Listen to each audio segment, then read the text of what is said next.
चलिए next question देखिए।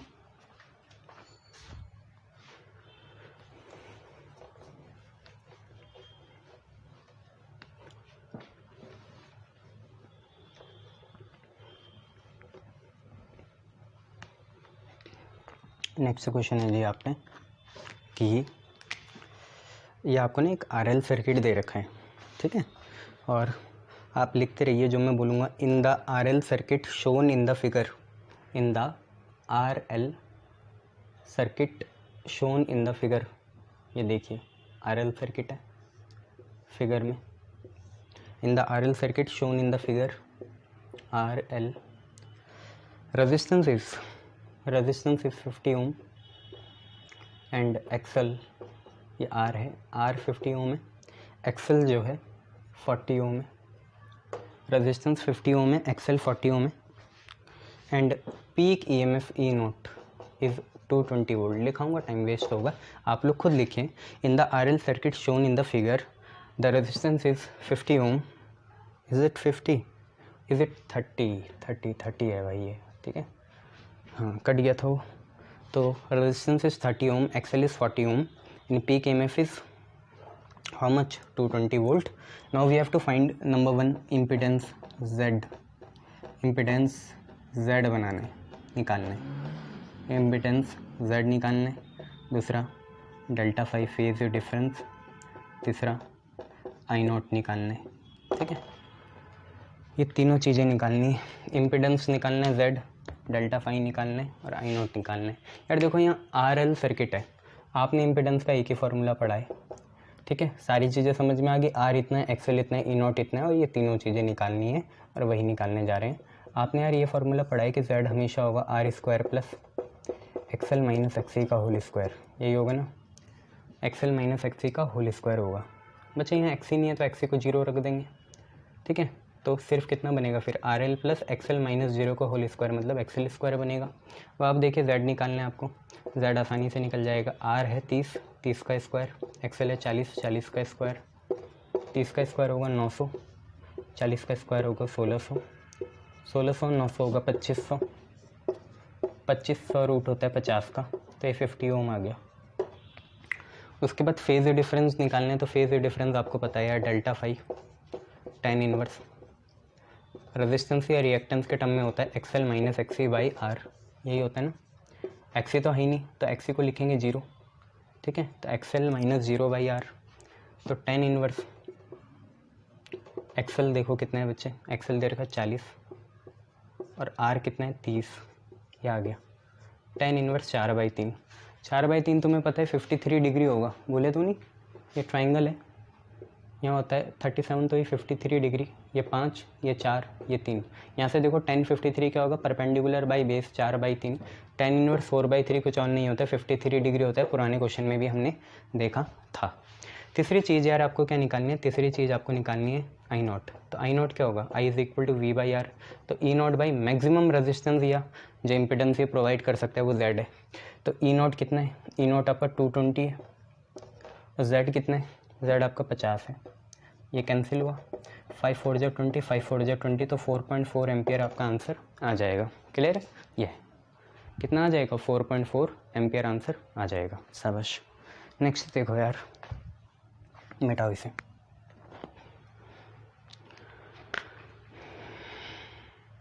देखो नेक्स्ट क्वेश्चन,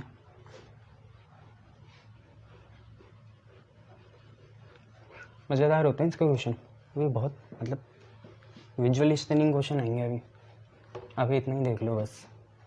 देखो नेक्स्ट क्वेश्चन, इन एलसीआर सर्किट, इन एलसीआर सर्किट, किसी एलसीआर सर्किट में ई दे रखा 200 साइन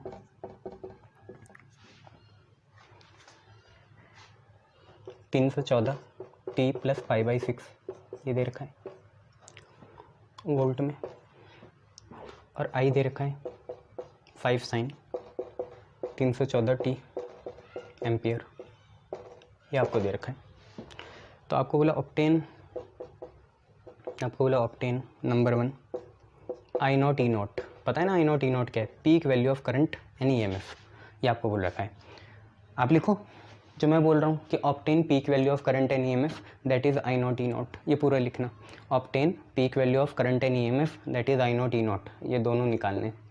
दूसरा यार आपको frequency of the AC source निकालनी है, न्यू लिख रहा हूँ मैं तो मेरी मर्जी, एफ भी लिख सकते हो। Frequency of the AC source निकालनी है। तीसरी यार आपको phase difference between current and EMF निकालना है, delta phi. So what we have to find the peak value of current and the peak value of EMF as well as frequency of the AC source frequency and the phase difference between current and EMF when we have given the instantaneous equation of EMF and instantaneous equation of current। ये चीज़ है। तो यार आप देखो वो जो E है कितना है 200 sin 314t प्लस π/6, ये है आप पे। इसे कंपेयर कर लो, E is equal to E not sine, ठीक है, ओमेगा टी प्लस फाई, इसे कंपेयर कर लो, ठीक है, या डेल्टा फाई भी लिख सकते हो, ऐसे कोई दिक्कत नहीं है। तो ई नॉट की वैल्यू आपकी 200 आ गई, 200 वोल्ट। जो आंसर आ रहा है उन्हें डब्बे में बंद करो, ई नॉट आ गया 200 वोल्ट। ऐसे ही अगर आप कंपेयर करोगे i is equal to 5 sine 314 को टी है ना, i is equal to I naught sine omega t, तो आई नॉट की वैल्यू देखो कितनी आ गई, 5 आ गई। तो आई नॉट कितना आ गया, 5 एम्पियर आ गया, 5 एम्पियर, ठीक है, ये बंद कर दो। ये आपका यार दोनों हो गया। फ्रीक्वेंसी निकालनी है तो यार देखो ओमेगा क्या है, ओमेगा दोनों साइड कितना है 314 है, यहाँ पे भी ओमेगा 314, यहाँ पे भी ओमेगा 314। फाइव मत देखो ना, ओमेगा 314 रेडियन पर सेकंड है। जब भी ओमेगा 314 होगा, अब तो नहीं करूँगा। फ्रीक्वेंसी कितनी है 50 हर्ट्ज़, तुम्हें ये पता है कैसे आती है। ओमेगा को लिखते हैं 2 पाई न्यू, पाई बनता है 3.14 और साथ में क्या रखता है 2, पॉइंट नीचे जाता है तो 314 इंटू 2/100 इंटू न्यू बराबर 314, 314 से 314 कैंसिल, 2/100 बना 50, 50 गया उधर बराबर आ गया न्यू के, तो न्यू आ गया कितना 50 हर्ट्ज़ आ गया। क्लियर है भाई, इतनी बात है। फ्रीक्वेंसी भी आ गई। फेज डिफरेंस निकालना हो तो आपको दिख ही रहा है डेल्टा फाई कितना है, यहाँ से देखो। तीसरी चीज़ तो यह है π/6 और यहाँ पे कुछ नहीं है, तो फेज डिफरेंस आ गया π/6 माइनस 0 कितना π/6। फेज डिफरेंस तो π/6 ही है ना, जहाँ एंगल है। ये ओमेगा टी प्लस फाई है, वो ओमेगा टी है, फेज डिफरेंस तो फाई हुआ ना, कितना π/6। ये क्या करें, इनिशियल फेज एंगल था ही नहीं वहाँ कुछ, ठीक है। इतनी चीज़ें हो गई, शाबाश। ओके, नेक्स्ट क्वेश्चन देखो, एक काट दूँ पहले,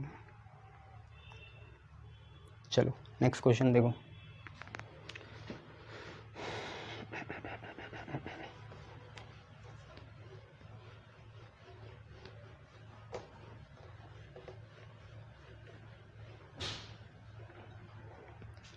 नेक्स्ट क्वेश्चन है an alternating EMF of 100 volt RMS, 50 hertz is applied across a capacitor of 10 microfarad and resistor of 100 ohm in series, resistor of 100 ohm in series। Calculate number first reactance of the capacitor, पता है ना reactance x ही निकालने, reactance of capacitor पूरा लिखूं क्या, समझ गए ना, रिएक्टेंस ऑफ कैपेसिटर निकालने। दूसरा करंट निकालने। तीसरा पावर एवरेज, तो पावर एवरेज भी निकाल ही दोगे तुम, कितनी बड़ी बात थोड़ी है। तो आपको देखो एक ऑल्टरनेटिंग ईएमएफ है 100 वोल्ट का आरएमएस 50 हर्ट्ज सप्लाई है across the capacitor of 10 microfarad और रजिस्टर है। तो इस सर्किट में सिर्फ आर और सी है, आर और क्या है सी है। करंट तभी निकलेगा जब आप जेड निकालोगे, जेड होता है आर स्क्वायर, आर तो दे रखा होगा और हमें चाहिए एक्सी स्क्वायर, तो एक्सी निकालना है सबसे पहले। तो आप देखो वी आर एम एस आपको दे रखा है 100, ठीक है, एक्सी निकालना है सबसे पहले। फ्रीक्वेंसी है 50, तो ओमेगा आपका 314 हो जाएगा। इतना क्लियर है ना, फ्रीक्वेंसी 50 तो ओमेगा 314, ओमेगा 314 तो फ्रीक्वेंसी 50, ठीक है। एक्सी निकालेंगे, एक्सी होता है 1/ओमेगा/सी, ओमेगा आपका है 314, सी की वैल्यू देखो कितनी है, सी है 10 माइक्रोफैरड, तो 10 × 10⁻⁻⁶ ये हो गया। सॉल्व करो इसे, 1/314 या लगभग 0.0029 ऐसे कुछ आएगा। देखो कितना आ रहा है, ठीक है। 2 पाई ओमेगा हो गया ना सीधा, हाँ ठीक है। 314 और ये यार सीधा बता रहा हूँ मैं, 318 से 320 के बीच आएगा, 318 ओम आ गया। क्लियर है इतना, तो एक्स इतना आ गया। अब क्योंकि इसमें सिर्फ क्या है, ये एक ऐसा सर्किट है इसी जिसमें रजिस्टर और कैपेसिटर है, तो z बनेगा √r² प्लस कितना XC का होल स्क्वायर, ये बनेगा बच्चे।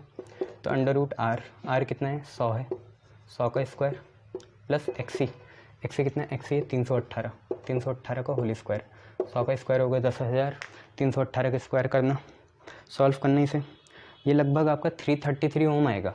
You all have calcium mind का यूज़ करो, निकालो, ठीक है। यहाँ पे करने लग जाएंगे ऐसे अटकेंगे, बेकार है। 333 ओम आ गया।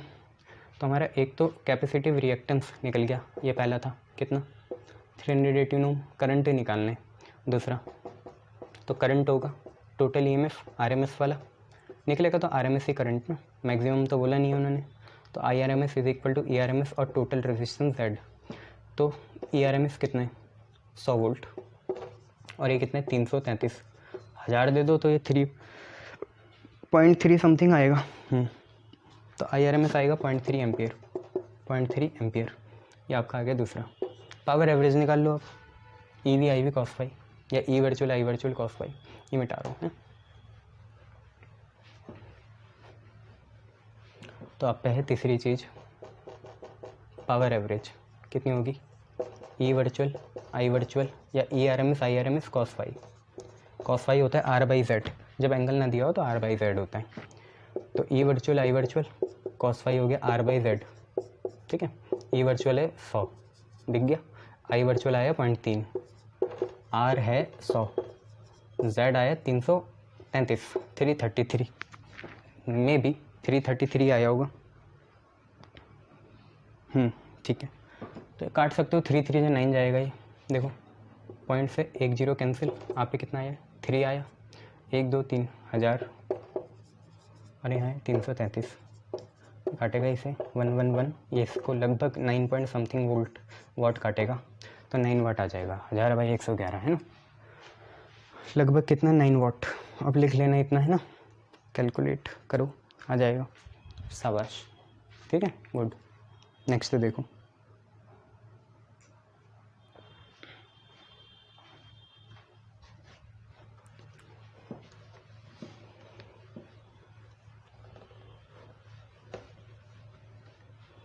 नेक्स्ट क्वेश्चन है, डायग्राम में दिखा देता हूँ मैं आपको, है ना, और फिर मैं आपको बोल दूँगा। यहाँ पे इन्होंने लैंप बना रखा है, ठीक है, ये हमारा लैंप है। लैंप का रेजिस्टेंस इन्होंने दे रखा 8 ओम। लैंप को हमने कनेक्ट कर रखा है चोक कॉइल के साथ, यहाँ पे चोक कॉइल है।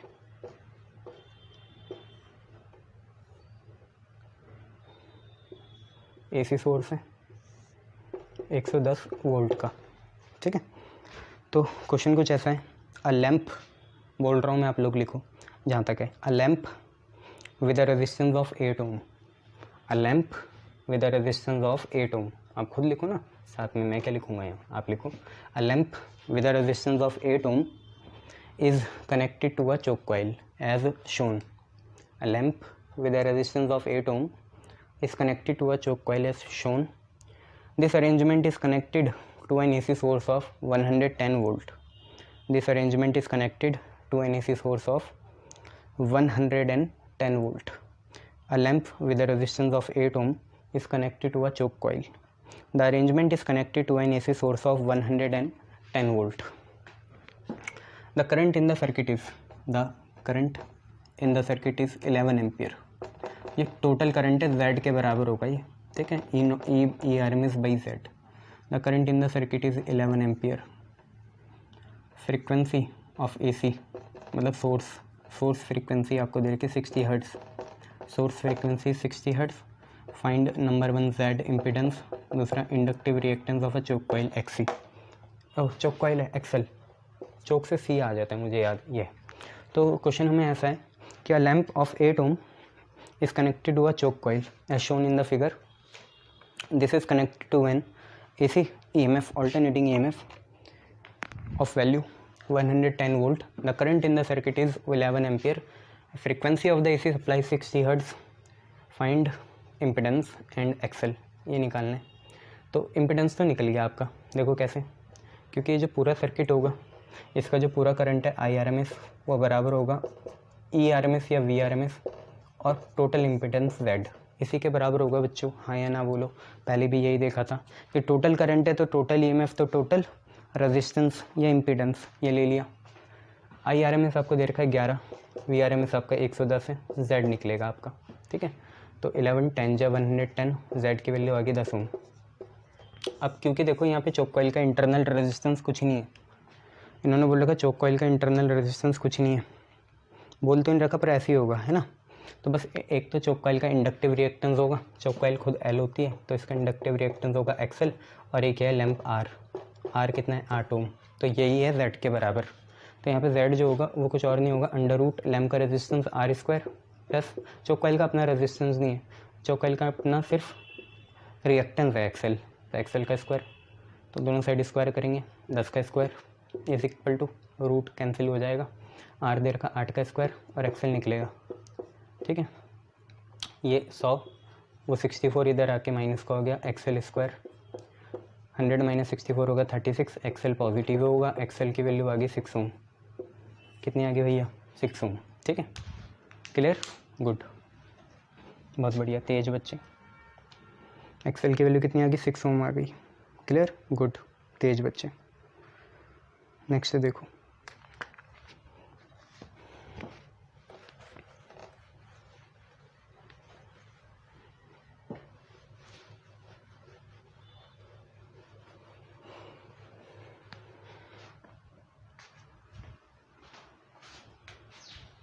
देखो नेक्स्ट क्वेश्चन क्या है, आपको दे रखा R, आपको दे रखा L। सर RL ही करा रहे हो, मैं थोड़ी करा रहा हूँ, R रखे हुआ ऐसे, क्या करूँ। ये भी 110 है, 110 वोल्ट। R जो है वो लैंप था, ये R है ना, काम वही है, लोड रेजिस्टेंस ये है, ये R है, ये L है, R है 40 ओम का, L ये रहा। तो इन्होंने बोला in the circuit drawn, in circuit, थोड़ा देखना अलग तो है ही, current lag behind, current lag कर रहा है वोल्टेज को। हाँ वोल्टेज लीड करेगा क्योंकि इंडक्टिव डोमिनेटिंग सर्किट है, तो वोल्टेज लीड करेगा, करंट लैग करेगा। Voltage by angle of 36.9 degree. चलो भाई बहुत बढ़िया। कैलकुलेट क्या क्या निकालने, number 1 inductive reactance number 1 XL. लिखना आप ये क्या निकालने, inductive reactance that is XL, inductive reactance भी लिखना, मैं भी तो बोल रहा हूँ। दूसरा इम्पिडेंस ऑफ द सर्किट, लिखना भी वर्ड में भी और ऐसे भी अल्फ़ाबेटिकली भी लिखना। तो नंबर 1 इंडक्टिव रिएक्टेंस एक्सेल निकालना है, दूसरा आपको इम्पिडेंस निकालना है Z। Third current flowing in the circuit I, third is current flowing in the circuit I। Fourth is frequency of the applied EMF, ये निकालना है, ठीक है। तो calculate the inductive reactance XL, impedance of the circuit, current flowing in the circuit and frequency of the source supply given है, या take कर लेना, L को लिख लेना 0.1 हेनरी, कॉस 36.9 डिग्री, आपको दे रखा है 4/5 4/5। तो ये 37 ही तो आया, तुम इतना कन्फ्यूज़ क्यों हो रहे हो।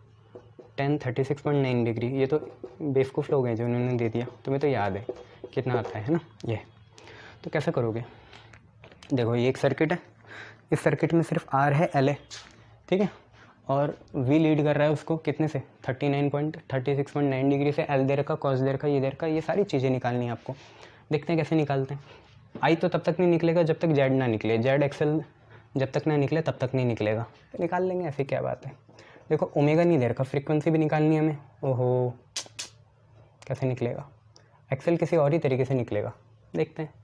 देखो एक्सेल कैसे निकलेगा, अगर मैं देखूं फेज़ एंगल का मदद लेंगे, हमें पता है फाई होता है tan इनवर्स, यहाँ से सॉल्यूशन शुरू हो गया।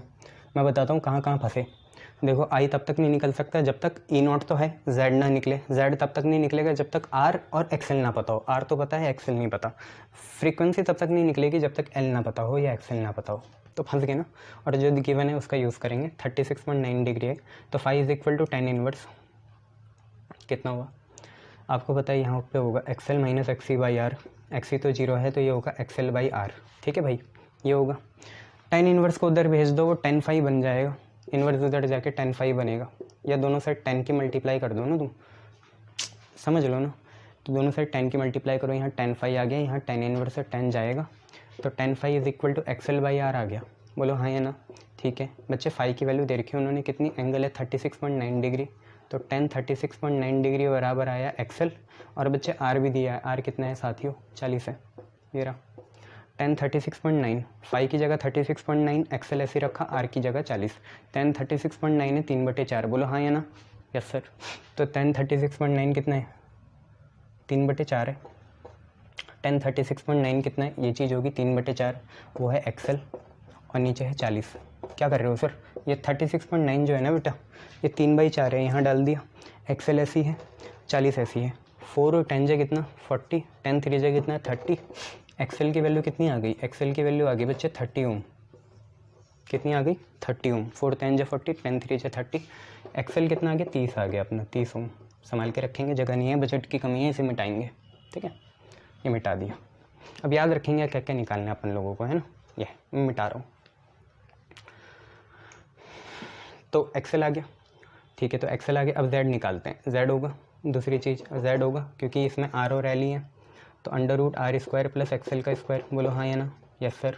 आर कितने है 40 है, 50 आ गया ना, बहुत बढ़िया, 40 का स्क्वायर, एक्सएल कितने 30 का स्क्वायर, 40 का स्क्वायर होगा 1600, 30 का स्क्वायर होगा 900, 1600 प्लस 900 इज़ 2500, यह आएगा 2500, 2500 इज़ स्क्वायर रूट ऑफ 50 ओम, तो जेड 50 ओम आ गया, चलो बहुत बढ़िया। तीसरा निकालो, देखो टोटल करंट चाहिए, तो टोटल करंट मतलब IRMS चाहिए, तो IRMS होगा ERMS बाई जेड, बोलो हाँ या ना, हाँ, जो भी दिया है वो कैसी क्वांटिटी है, RMS है, तो 110 ERMS हो गया जो ये दे रखा है अप्लाइड, और जेड आपका 50 आ गया, ये से कटेगा यार 5 2 10, 5 2 10, 2.2 एम्पियर आ गया, बोलो हाँ या ना, यस सर। अब चौथी चीज़ फ्रीक्वेंसी निकालनी है, फ्रीक्वेंसी देखो कैसे निकलेगी, एक्सएल होता है ओमेगा एल, बोलो हाँ या ना, ठीक है, और ओमेगा होता है 2 पाई न्यू एल, बोलो हाँ या ना, यस सर, ठीक है, तो एक्सएल बराबर आया 2 पाई न्यू एल के, न्यू की वैल्यू क्या आई, न्यू की वैल्यू आई 2 पाई एल, नीचे गई एक्सएल के, तो एक्सएल अपॉन कितना 2 पाई एल, ये हो गया, ठीक है, न्यू की वैल्यू क्या आई, एक्सएल अपॉन 2 पाई एल, ठीक है, डाल देंगे, इसे मिटाया, तो न्यू एक्सएल देखो, एक्सएल कितना है 30 है, 30 अपॉन 2 इंटू 3.14, ठीक है, एल उन्होंने बोला था 0.1 लेना, बोला हाँ या ना, ठीक है, इसे सॉल्व करो, हाँ सॉल्व करो इसे, कितना आ रहा है 48 हर्ट्ज़ आ रहा है, कितना आ रहा है 48 हर्ट्ज़, बाकी सब सही आंसर है, क्लियर है, गुड, बहुत बढ़िया, ठीक है, शाबाश। चलो नेक्स्ट क्वेश्चन देखो,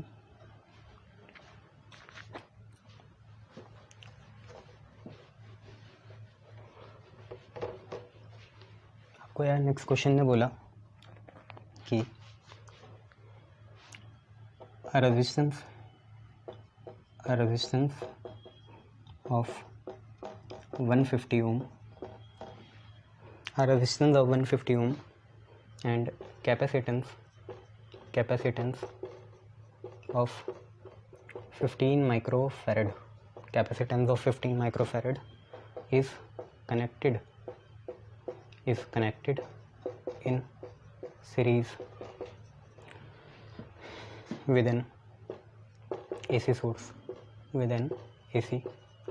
source, full stop. The peak value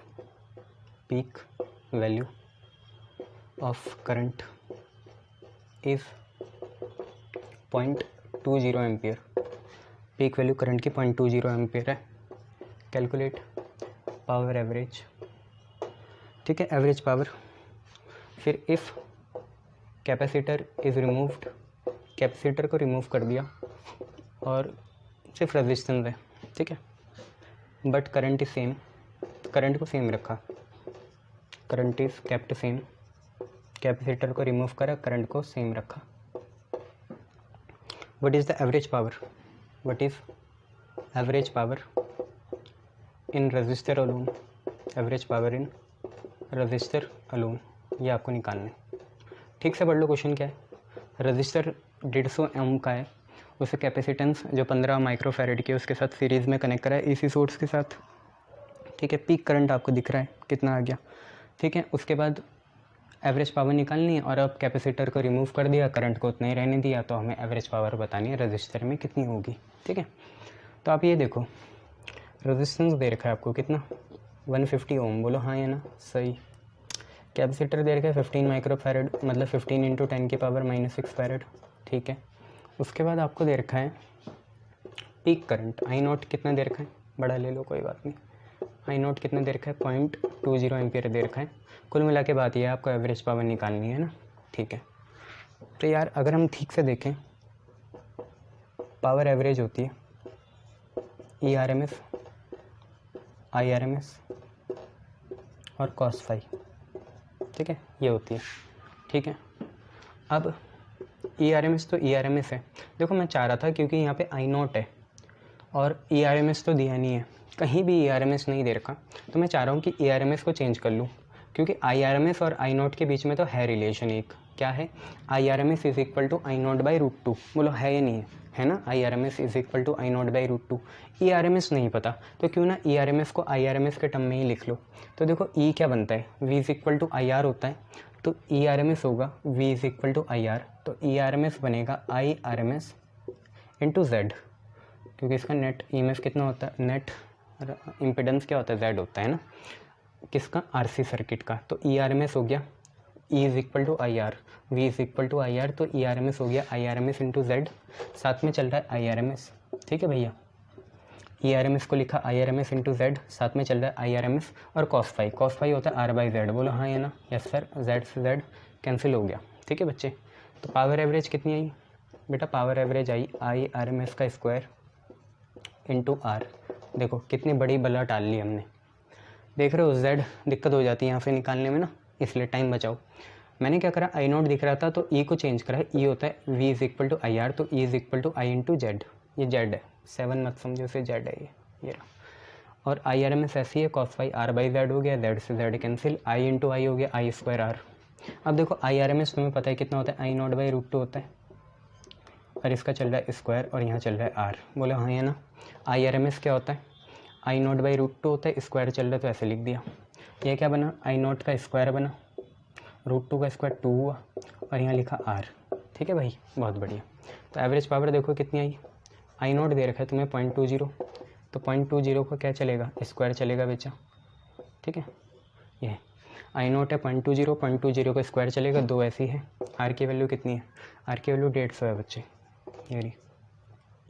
इसको देखेंगे तो ये 0.20 मतलब 20/100 है, तो इसे ऐसे लिख लेंगे यार, 0.20 मतलब 20 इंटू 10 की पावर -2 है, इसका चल रहा है स्क्वायर, 150/2 हो गया 75, बोलो हाँ या ना, ठीक है।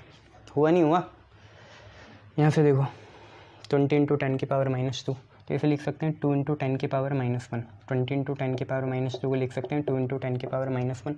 देखो 2 का स्क्वायर हुआ 4, 10 की पावर -1 का हुआ 10 की पावर -2 और ये 75 चल रहा है। 2 का स्क्वायर 4 हो गया, 10 की पावर -1, 10 की पावर -2 बना, ये 75 बना।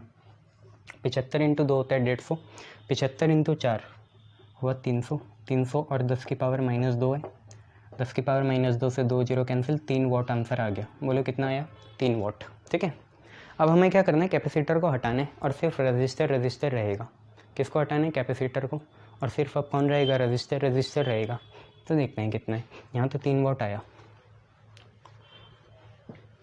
9 सेकंड के हमसे ये कह रहा है, ठीक है, देख लिया करो, दूरबीन लेके रहा करो, ठीक है, जब दिखता नहीं है। कैपेसिटर को हमने रिमूव कर दिया, ठीक है, कैपेसिटर को रिमूव कर दिया। अब सिर्फ कौन है, रजिस्टर है। रजिस्टर कितना है, रजिस्टर है 150 ओम का। अच्छा देखो कैपेसिटर को रिमूव करा तो Z बराबर आ गया R के, बोलो हाँ या ना, क्योंकि पहले z क्या होता था, z होता था under root R square plus XC का स्क्वायर, ठीक है जी। z कितना होता था, under root R square plus XC का स्क्वायर। कैपेसिटर का रिमूव करा तो उसी समय एक्सी कितना बन गया, 0। तो z is equal to under root R square मतलब r आ गया, तो z की वैल्यू आ गई r, ठीक है। z की वैल्यू r आ गई कितने के बराबर, 150 ओम के, ठीक है जी। और कैपेसिटर रिमूव कर दिया, i अभी भी वही है, कितना, i RMS ही है, ठीक है, i RMS ही है। और फिर आई नॉट भी वही रहेगा 0.20 एम्पियर, क्योंकि बस √2 का ही तो फ़र्क है तो वही चीज़, करंट सेम रखा। तो पावर निकालते हैं, पावर एवरेज तुम्हें पता है कितना होता है, i square into R, i RMS का स्क्वायर इंटू आर कितना है, जेड है, ठीक है। तो आई RMS होता है आई नॉट बाई √2 का स्क्वायर इंटू जेड, ठीक है, ये चीज़ है। आई नॉट कितना है 0.20 और नीचे √2 है, और 0.20 इंटू √2 तो ये 2 आ जाएगा। सारी चीज़ें तो वही हैं, ये 150 ही है, √2 का स्क्वायर 2 ही होगा, आई नॉट आपका वही है 0.20 का स्क्वायर। तो ये सारा सॉल्व होकर दोबारा 3 वाट आएगा, आना तो वही है क्योंकि z क्या बन गया, r ही बन गया। तो दोनों केस में ही कितना आना है, 3 वाट आना है, चाहे कैपेसिटर रिमूव कर दिया तब भी, ठीक है, गुड। चलो नेक्स्ट क्वेश्चन देखते हैं।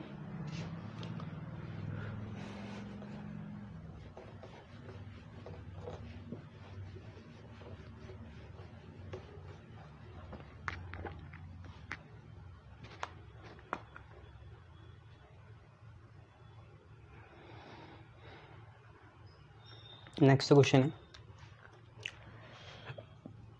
N alternating EMF of 220 volt is applied to a circuit containing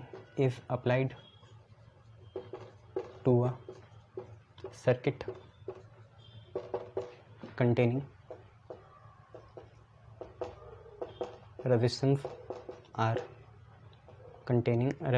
R जो है 160 ओम का, and capacitor C in series, C नहीं दे रखा, क्या पता C निकालना हो। तो an alternating EMF of 220 volt is applied to a circuit, जो सीरीज सर्किट है जिसमें रेजिस्टेंस एंड कैपेसिटर दोनों हैं।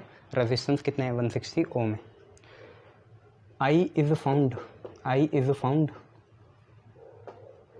to lead voltage by a phase angle of, I is found to lead voltage by phi is equal to tan inverse 3/4। अब तुम्हें पता है कितना है, 4/3 होता है तो 53, 3/4 है तो 37 डिग्री, ठीक है। तो क्या क्या निकालना है, find number 1 capacitive reactance XC निकालना है, ठीक है, find capacitive reactance XC। Number 2 impedance of the circuit Z, और बताने की बात नहीं, आपको टर्म्स एंड कंडीशन पता है, आपको वर्ड्स में भी लिखना है। Find capacitive reactance XC, impedance Z। Third current flowing in the circuit, ठीक है। नेक्स्ट इन्होंने पूछा D, if frequency is 50 hertz, frequency कितनी हो जाए, 50 हर्ट्स हो जाए, तो फाइंड C भी निकालना है, ठीक है। चलो कोई बात नहीं। अब देखो इन्होंने क्या बोला, देख लिया तुम लोगों ने,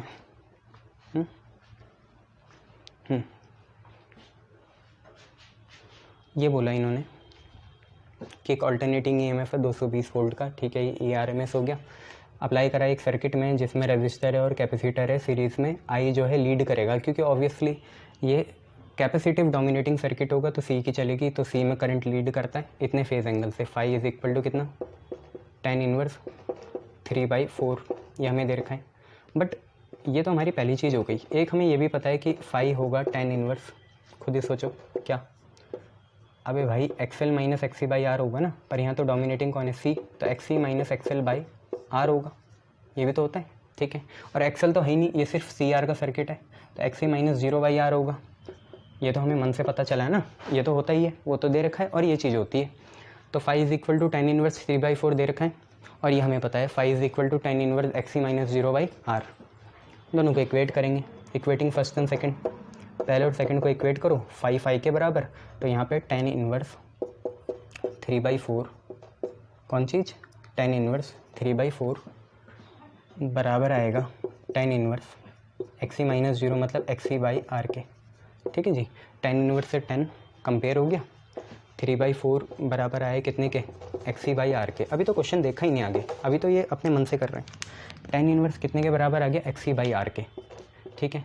3/4 बराबर XC/R, R दे रखा है 160, R कितना है 160, 4 4 जा 16, ठीक है। 4 4 जा 16, 44 जा 160, 4 3 जा 12, तो XC आ गया 120 ओम। आया नहीं आया, यस सर आ गया। XC कितना है 120 ओम, तो पहली चीज़ तो निकल गई, देखो अपने आप निकली, क्वेश्चन देखना भी नहीं था। XC कितना आ गया 120 ओम आ गया, याद रखना है ना। XC कितना है 120 आया, XC 120 120, ठीक है। ये दूसरा Z निकालना है, क्योंकि ये सर्किट सिर्फ R और C को कंटेन करता है, तो Z की वैल्यू होगी Z² होगा R² प्लस XC का स्क्वायर, बाद में भी करना ही था स्क्वायर, पहले से करके चलो। तो Z² हो गया R² प्लस XC²। तो देखो बेटा R कितना है 160, 160 का स्क्वायर प्लस 120 का स्क्वायर, ठीक है। 10 का स्क्वायर 100 बाहर ले लो, 16 का स्क्वायर 256, 12 का स्क्वायर 144, 6 और 4 10, 5 और 4 9, 2 और 3 4, हाँ 400, 4000, 4020 नहीं 40,000, 200 आएगा। कितना आएगा 200, देख लो 200 ही आएगा, क्योंकि ये बनेगा, देखो 10 का स्क्वायर 100 तो बाहर निकाल देता, 16 का स्क्वायर 256, 12 का स्क्वायर 144, 256 प्लस 144 400 हो गया, 400 इंटू 100 40,000 ये हो गया। तो Z की वैल्यू आई 40,000 होता है 200 का स्क्वायर, तो ये आ गया 200 ओम, ठीक है। तो Z भी आपका निकल ही गया। I निकालना है, अब I आपको पता है I RMS निकालना होगा, ये बराबर होगा E RMS। पहले देख लेना कहीं ये पीक दे दिया हो किसी समय, और अगर ये पीक दे दिया ना तो तुम्हें क्या करना है, √2 से डिवाइड करना है, भूलना मत।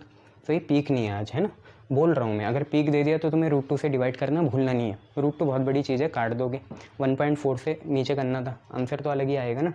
तो आज तो ये E RMS है, कोई दिक्कत नहीं है, बट कभी कभार पीक भी दिया होगा, धोखेबाजी में जल्दी में तुम इसे सिर्फ E RMS मत समझ लेना, आगे देख लेना alternating EMF off peak voltage ना दिया हो, आज तो नहीं दे रखा, ठीक है। तो आज तो ऐसे ही चलेंगे, ठीक है। समझ में आती है तुम्हारी बात, या ढक्कन हो, ट्यूबलाइट देर में तो नहीं जलती, ट्यूबलाइट जल रही है फिर, ठीक है।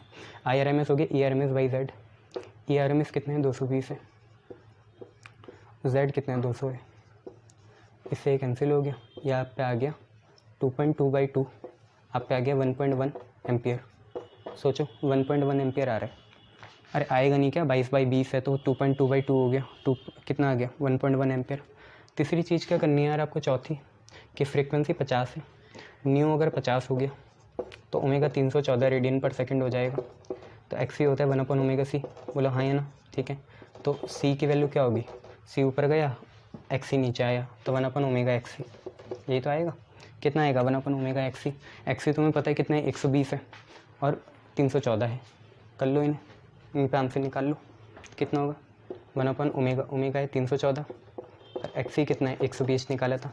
इसको सॉल्व करो, आंसर बताओ, फैरेड में आएगा। C की वैल्यू कितनी आ रही है 2.65 इंटू 10 की पावर -5 फैरेड, 2.65 इंटू 10 की पावर -5 फैरेड, ये आपका आंसर है, ठीक है। धीरे धीरे समझ में आ जाएगा आपको, चिंता मत करो। चलो नेक्स्ट देखो, हो गया ना, वेरी गुड। नेक्स्ट देखो, अब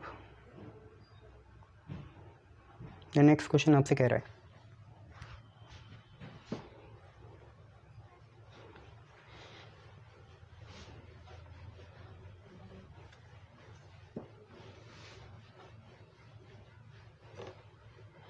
कि क्वेश्चन है AC generator off generating EMF, AC generator है, EMF को जनरेट करेगा, है ना, मैकेनिकल को इलेक्ट्रिकल में कन्वर्ट करता है ये। EMF दे रहा है E = 300 sin 100πt वोल्ट्स, है ना, volts is connected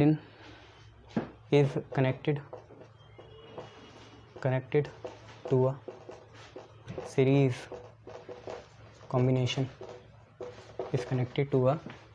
series combination of capacitance दे रखा 16 माइक्रोफैरड, RLC होगा और क्या, L = 1 हेनरी और R होगा 100 ओम, ठीक है। तो एक जनरेटर है जो इतनी जनरेट करता है ईएमएफ, उसको हमने कनेक्ट करा एक आरएलसी सर्किट में जिनमें ये तीनों सीरीज़ में, ठीक है। ये तो कैलकुलेट नंबर 1, हमें निकालना है इम्पीडेंस ऑफ द सर्किट, दूसरा रेजोनेटिंग फ्रीक्वेंसी निकालनी है, तीसरा पावर फैक्टर, ठीक है। और कब निकालना है? At resonance. तो रेजोनेंस में तुम्हें पता है, तुम बेवकूफ़ मत बनना कि पावर फैक्टर निकाल रहे हो। रेजोनेंस में पावर फैक्टर कितना आता है? 1 आता है, ठीक है। ये गुमराह करने के लिए है।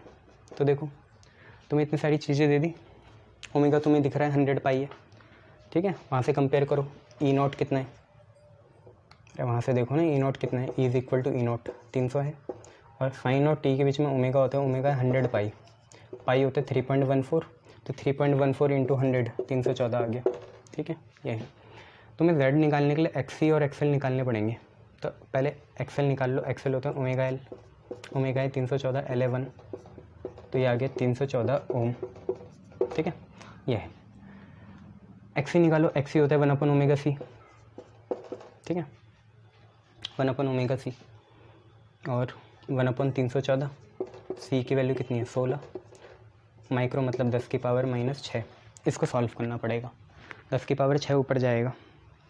इसको सॉल्व करके बताओ कितना होगा। 199 ओम आ रहा है, 199 ओम। तो बच्चे देखो अभी बराबर नहीं है एक्सएल एक्सी, तो अभी रेजोनेंस नहीं आया, रेजोनेंस कुछ समय बाद आएगा, अभी तो नहीं है रेजोनेंस, है ना। ये एक्सएल एक्सी आ गया, जेड निकाल लेंगे, आर तो दे ही रखा है, आर कितने हैं? 100 ओम, जेड होगा √r² प्लस रिएक्टेंस का स्क्वायर। रिएक्टेंस क्या होता है? या तो एक्सएल माइनस एक्सी या एक्सी माइनस एक्सएल, जो बड़ा है उसे पहले लिख लो, तो एक्सी माइनस एक्सएल का होल स्क्वायर। पता है ना आरएलसी सर्किट का ऐसे बनता है, पहले होता है प्योरली मतलब इंडक्टिव डोमिनेटिंग, फिर होता है कैपेसिटिव डोमिनेटिंग, ठीक है। और जहाँ पीक आती है वो करंट की वो रेजोनेंस कंडीशन होती है। तो ये रहा, तो √r का स्क्वायर, आर है 100 का square plus XC minus XL, XC है 199 माइनस एक्सएल कितना है? 314, ठीक है। तो एक्सएल माइनस एक्सी कर लेंगे, जैसा देश वैसा भेस, तो 314 माइनस 199 का स्क्वायर कर लोगे ना यार, माइनस बता दोगे ना आंसर? हाँ सर इतने काबिल हैं हम, बता दो फिर कितना है?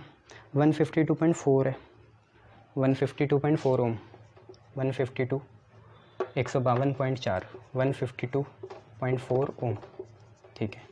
इतना आपका आ गया। अब आपको क्या करना है? देखो Z तो निकल गया, रेजोनेटिंग फ्रीक्वेंसी निकालनी है। रेजोनेटिंग फ्रीक्वेंसी की कंडीशन आपको पता ही है, बट मैं सीधा रेजोनेटिंग फ्रीक्वेंसी का फार्मूला लिखूंगा अगर आपको याद हो। डेरिवेशन याद है ना, क्या होता है? रेजोनेंस कब आता है? जब एक्सएल और एक्सी बराबर हो। एक्सएल होता है ओमेगा एल, एक्सी होता है 1 ओमेगा सी, ओमेगा साथ में तो ओमेगा स्क्वायर हो गया, एल नीचे गया तो ओमेगा स्क्वायर 1/LC, ओमेगा हो गया √1/LC। तो ओमेगा क्या? एंगुलर रेजोनेटिंग फ्रीक्वेंसी, ओमेगा खुलेगा तो 2π new is equal to 1/√LC, 2π नीचे गया तो न्यू आर 1/2π√LC। तो जो हमारी रेजोनेटिंग फ्रीक्वेंसी होती है वो होती है 1/2π√LC। जबकि क्वालिटी फैक्टर क्या होता है? भूलना मत, 1/r√L/C होता है। उसमें और इसमें दिक्कत नहीं होनी चाहिए। ये क्या निकाल रहे हूँ? रेजोनेटिंग फ्रीक्वेंसी 1/2π√LC, तो 1/2 इंटू 3.14। यार एल की वैल्यू आपको पता है कितनी है? एक्सएल एक्सी मत डालना है, अंधे भक्त मत नहीं करो। एल की वैल्यू 1 है, सी की वैल्यू कितनी है? सी 16 इंटू 10 की पावर -6, ठीक है भाई। तो न्यू आर, थोड़ी मेहनत कर लेते तुम्हारे साथ, 3.14 इंटू 2 हो गया 6.28 इंटू, देखो 16 का रूट कितना? 4, 16 का रूट कितना बेटा? 4, 10 की पावर -6 का स्क्वायर रूट करेंगे 10 की पावर -3 आएगा, ठीक है। कितना आएगा? 16 का रूट 4, 10 की पावर -6 का 10 की पावर -3, 10 की पावर -3 ऊपर जाके बन गया 1000, नीचे है 4 और है 6.28, 4 कितने जा? 25 जा, तो ये 250 हो गया, और 6 4 जा 24, तो ये 40 पॉइंट समथिंग आएगा। हाँ तो लगभग 40 है, आप लिख लो 39.8 हर्ट्ज़ है।